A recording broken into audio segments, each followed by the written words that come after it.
जय श्री राधे राधे। सत्कर्म और संत का आशीर्वाद भी भाग्य को प्रभावित करता है। संत के आशीर्वाद का फल इंसान का भाग्य उसके प्रारब्ध से निर्मित होता है, लेकिन सत्कर्म और संत का आशीर्वाद भी मनुष्य के भाग्य को ज़रूर प्रभावित करते हैं। एक बार नारद जी नारायण नारायण जपते पृथ्वी लोक से जा रहे थे तो एक स्त्री उन्हें रास्ते में मिली। वह स्त्री नारद जी से कहने लगी कि नारद जी, अब जब आप विष्णु भगवान से मिलने जाएं तो उनसे मेरे एक सवाल का जवाब ज़रूर पूछना कि मुझे संतान उत्पत्ति कब होगी। नारद जी विष्णु जी के बैकुंठ धाम पहुँचे तो भगवान विष्णु को प्रणाम कर उस स्त्री द्वारा पूछे गए सवालों का जवाब प्रभु से मांगने लगे। भगवान विष्णु कहने लगे कि नारद जी, उस स्त्री के भाग्य में औलाद का सुख नहीं है। नारद जी ने उस स्त्री को जाकर भगवान विष्णु का उत्तर बता दिया। यह सुनकर स्त्री विलाप करने लगी। नारद जी चुपचाप अपने लोक को चले गए। एक दिन उस स्त्री के गांव में एक संत जी आए। उन्होंने उस औरत से खाने के लिए भोजन मांगा। औरत ने पूरे श्रद्धा भाव से संत को भोजन करवाकर संतुष्ट किया। संत जी ने उसे नेक संतान उत्पत्ति का आशीर्वाद दिया और चले गए।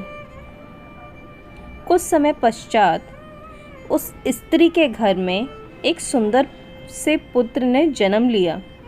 कुछ वर्ष के पश्चात नारद जी पुनः उस गांव में पधारे तो उस स्त्री ने उलाहना देते हुए कहा कि नारद जी, आपने तो कहा था कि मेरे भाग्य में संतान सुख नहीं है, लेकिन संत जी के आशीर्वाद से मुझे संतान प्राप्ति हुई है।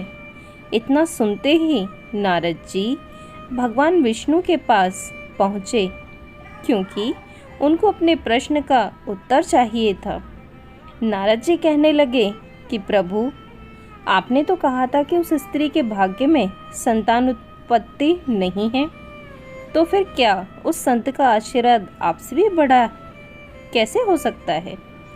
भगवान विष्णु उस समय कुछ नहीं बोले और कहने लगे कि नारद जी, इस प्रश्न का उत्तर मैं आपको बाद में दूंगा। इस समय मेरी तबीयत ठीक नहीं है। आप ऐसा करें, पृथ्वी लोक पर जाएं और मेरे लिए एक कटोरा रक्त ले आएं। प्रभु की आज्ञा का अनुकरण करते हुए नारद जी पृथ्वी लोक पर पहुँचे और बहुत से मनुष्यों से उन्होंने एक कटोरा रक्त मांगा। कोई यह बात सुनकर उनका उपहास उड़ाता तो कोई गुस्सा करता, लेकिन कोई भी रक्त देने को तैयार नहीं हुआ। भगवान विष्णु की कृपा से नारद जी जंगल में उन्हीं संत जी के पास पहुँचे जिसने उस स्त्री को औलाद होने का आशीर्वाद दिया था। नारद जी संत को बताया कि भगवान विष्णु के लिए एक कटोरा रक्त चाहिए। संत जी ने सहर्ष अपने शरीर से रक्त निकाला और एक कटोरा रक्त का नारद जी को सौंप दिया। नारद जी रक्त लेकर भगवान विष्णु के पास पहुँचे। भगवान विष्णु कहने लगे कि क्या आप जानते हैं, यह वही संत ने है जिसने उस स्त्री को औलाद होने का आशीर्वाद दिया था।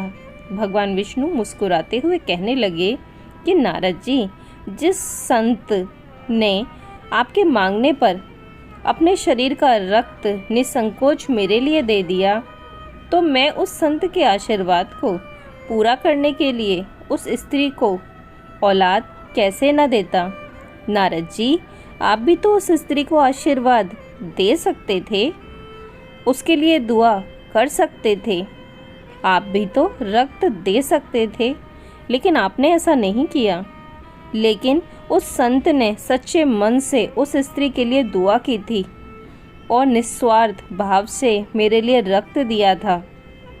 मेरे ऐसे संतों का कथन मैं कैसे असत्य होने दे सकता हूँ।